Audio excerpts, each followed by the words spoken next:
My name is Eric Rains, retired Tier 1 operator. Black Ops, unsanctioned missions, the kind of work no one ever talks about. I've done my time. I have a quiet life now. Or at least I did. It was 5:07 a.m. when the emergency alert came through. Not the kind you get for storms or missing kids. This one felt different. Emergency alert, code red. Containment protocol initiated. Shelter indoors. Do not approach uniformed personnel. Trust no one. Await further instruction. The words flashed across my phone, but something else buzzed in. Something encrypted. An old frequency. Military. A code I hadn't heard since my last black site operation 10 years ago. It was meant for me. Echo 1, we have a breach. Assets compromised. Civilian exposure probable. Containment underway. Eliminate vectors. No questions. I stared at the screen. My blood ran cold. I was supposed to burn that line years ago. Then the phone rang. My brother, Malcolm. He was ex-military too, now a schoolteacher. I answered. You get it too? He asked, voice tight. Yeah. You see the second message? I got it.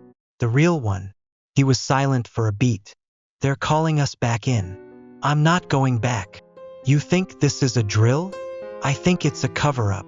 Before I could answer, the TV in the living room blinked to static, then black. The lights dimmed. Power grid being rerouted. That's no coincidence. Then came the sound, low, distant at first. A thrum like helicopters, but not Black Hawks. Not military. Something heavier, unfamiliar. My dog, Knox, started growling at the front door, hackles raised. Malcolm, I said, lock your doors. Don't trust anyone. Before he could answer, I heard him curse. They're already here. The line cut off. I grabbed my rifle. Not for nostalgia. For survival. The air outside shimmered faintly. Fog rolling in from the forest. But this wasn't mist. It didn't move right.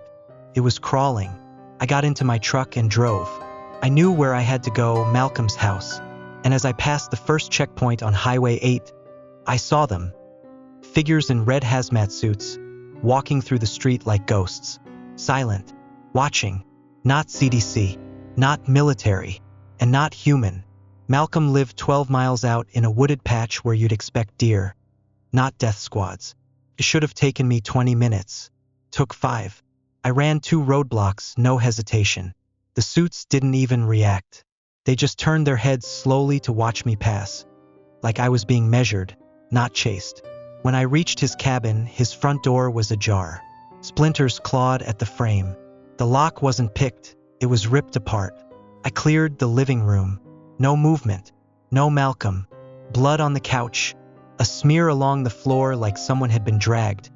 But it was dry. Then I heard it. Knock. Knock. Knock. Slow. Deliberate. At the back door. I raised my rifle and moved to the hallway. Malcolm, I called. No answer. Just another 3 knocks. Then silence. I opened the door fast, nothing but woods. But something was wrong. The trees were too still. The fog, now red-tinted, rolled across the ground unnaturally, like it was searching. I went back inside and checked his basement. That's where I found the note. It was on a table beneath a shortwave radio, still on, still crackling with a coded signal I couldn't fully decrypt. The note was scrawled in haste, smeared in blood. Eric, they're not here to help. The protocol isn't for containment. It's for extermination. The fog isn't gas. It's alive. They're using it. I saw what it did to Marla. She didn't die. She changed. If I'm gone, burn this place. Don't follow the lights. I turned to leave, then the power snapped back on. TV in the corner glitched to life. Static. Then a voice I didn't recognize, calm and cold. Eric Rains, your presence is unauthorized. Return to your designated shelter zone. Non-compliance will trigger escalation. They knew I was here. The windows darkened like something passed by them. Tall, fast, and quiet. That wasn't fog outside anymore. Something was in it, and it wanted in. I barricaded the door with Malcolm's old oak dresser. It was heavy as hell, but not enough. I could hear them outside now. Not walking, slithering, breathing through filters that didn't sound like machines. More like lungs that had forgotten how to be human. I moved to the basement, grabbed the emergency sat phone he kept for blackout ops. 1 bar, just enough to ping a secure number. Echo 0, this is Rains. Someone activated the Omega protocol. I need confirmation, containment or kill order. Silence, then static, then, you're not supposed to be alive. I froze. Who is this? You were decommissioned. You don't exist. Let us clean up what your team broke. The line went dead. My team. Flashback hit hard. Operation Vulture's Wake. Black site beneath the Baltic ice. We were told it was a bioweapon facility run by defectors. It wasn't. It was a lab under a lab. A research vault studying living atmospheres. Fog that fed. Air that remembered. The scientists called it red breath. We burned it. Or thought we did. I remembered screaming. Our tech chief begged us to stop. You're killing it, but you're not containing it. I climbed upstairs, heart pounding. Something was moving in the attic now. Slow, wet, like it dripped with every step. Knox barked once downstairs, then silence. I aimed my rifle up. Come down, I said, or I'm coming up. Then, in a voice that sounded like Malcolm's, Eric. It didn't kill me. The ceiling groaned. It just made me better. I fired. The shell tore through the attic floor. Something screamed, not from pain, but fury. It dropped through the boards. Red, skinless, eyes hollow and glowing. It had Malcolm's voice, but not his face. I shot twice more, twitched, twisted, then laughed. Containment isn't about sealing us in. It's about keeping you from running. I didn't wait. I threw a flare at the base of the cabin and ran into the woods. Behind me, the red fog surged forward like a living tide. Through the trees, I saw them again. Figures in hazmat suits, guns raised, but not aiming at me. They were surrounding something behind me, something that followed me out. The forest was breathing. No wind, no birds, just a low pulsing in the fog that rose and fell, like lungs too big for the earth, exhaling heat across the treetops. Every few seconds, I'd hear a crunch or squelch in the underbrush. Too heavy to be an animal, too fluid to be human. I kept moving, north, toward the ranger station on Dead Elk Ridge. Malcolm and I used to camp out there back in the day, back before the world went sideways. If anyone had eyes on the valley, it'd be them. Half a mile out, I saw movement through the haze. Someone crouched near the road, motioning. Civilian, female, maybe mid-30s, blonde, blood on her arms but not hers. I raised my rifle. She didn't flinch. UX Mill?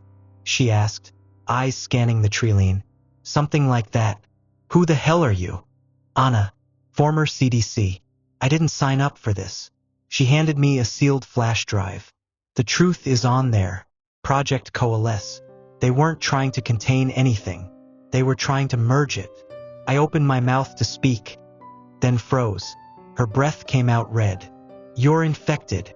She nodded, slowly. I've got maybe 20 minutes before it starts speaking through me. That's how it spreads? She gave a grim smile.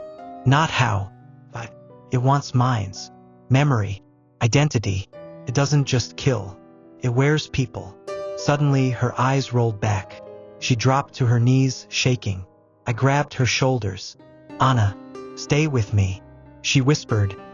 Burn the suits. They're not human anymore. They're hollow. Then she screamed, and her voice wasn't hers anymore. We remember you, Eric Rains. The red breath knows you. You left US to burn. Her mouth opened wider than it should have. I shoved her back and fired once, then again. She didn't bleed. She exhaled red mist, thick and violent, as if the fog had only been hiding inside her. I ran. Behind me, I heard the hazmat team. Their radios didn't crackle with codes. They hissed. One of them spoke as I passed, voice completely flat through the mask. Protocol failed. Elimination phase authorized. Eric Rains must not reach extraction. They opened fire, not on the fog, Not on the infected. On me. Bullets tore through the trees behind me. These weren't warning shots. They weren't standard either, silent, subsonic rounds meant to kill without alerting. Hazmat suits were flanking me in formation, tight and precise. But it wasn't military precision. It was predatory. I hit the creek and jumped down the embankment, tumbling hard. My ribs screamed as I landed, but I kept the flash drive clutched in my hand. Whatever was on it, they wanted it gone. I made it to a collapsed culvert, crawled inside, and finally got a minute to breathe. I pulled out an old burner laptop from my go bag. No signal, no cloud, just raw access, plugged in the drive, encrypted, but not to me. It was coded to echo-level clearance, my clearance. This drive was meant for me. The files unzipped slowly. Hundreds of redacted PDFs, footage, memos, and then a single clean folder titled Project Coalesce, Phase 3, Human Integration. I opened it. There were images, x-rays of lungs filled with fog. Brain scans where neural activity doubled after exposure. Not just surviving, thriving. A voice log started playing automatically. We have observed cognitive integration with the fog organism, henceforth red breath. Memory absorption confirmed. Subject 09 recalls lives it never lived. Speech mimics next of kin with 98% accuracy. Another file. Attempt to militarize red breath unsuccessful. Psychological override too strong. Subjects retain host memories and loyalties. Former soldiers resist reprogramming. Phase 3 suspended. Project compromised after Operator Rains terminated Baltic facility. I leaned back. They weren't trying to kill the fog. They were trying to use it. And I had stopped them 10 years ago. That's why I was being hunted now, not by the fog, not just by the infected, but by what was left of the people trying to weaponize it. A whisper echoed through the culvert. No footsteps. Just a voice that didn't belong in this world. You stopped their plan, but not ours. You made us free. I turned. One of the suits stood at the culvert's edge. Gas mask cracked open. No face underneath, just red mist, swirling like it was trying to form one. It didn't attack. It just stood there, watching, like it wanted me to see. I raised my rifle. You can mimic voices, but I buried the real Malcolm myself. Tilted its head. You didn't check the coffin. Then it vanished into the fog. I didn't want to go back. Not there. Not to him. But when a monster in a stolen hazmat suit tells you to check your brother's grave, you either run or you face it. And I don't run.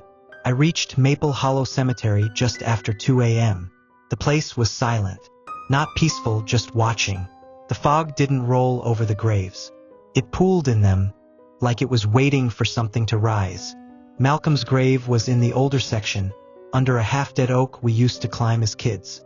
His headstone was exactly how I left it. Malcolm Rains. Beloved brother. Son. Protector. 1983 to 2022. Except now the dirt looked disturbed. Not fresh, but stirred. I started digging with my bare hands. I didn't care. Sweat ran down my face. My nails tore on roots and gravel. Then clink. Metal. The coffin. I pried it open. And inside, it was empty. No body. Just a bundle of red-stained gauze, military tags, and a mask. Not Malcolm's. Mine. My old tactical gas mask from the Baltic operation, warped and cracked, like it had been exposed to fire. Or worse, there was a note tucked inside, in my handwriting, but I never wrote it. You were supposed to stay buried with us. You opened the door. Now you can't close it. Then came the sirens, low, warbling, and too close. I turned and saw them. 6 hazmat figures emerging from the fog, moving in absolute silence. Their suits weren't red anymore. They were black. Their rifles were up. I dove behind the gravestone just as the shooting started. Suppressed rounds cracked stone, kicked up earth, whistled past my ears. These weren't the corrupted ones. These were the cleanup crew. The ones they send in when even the monsters become a liability. I clipped one in the throat. His suit hissed open and steam poured out. No blood, just fog. He didn't die. He just collapsed like a puppet with cut strings. The rest kept coming.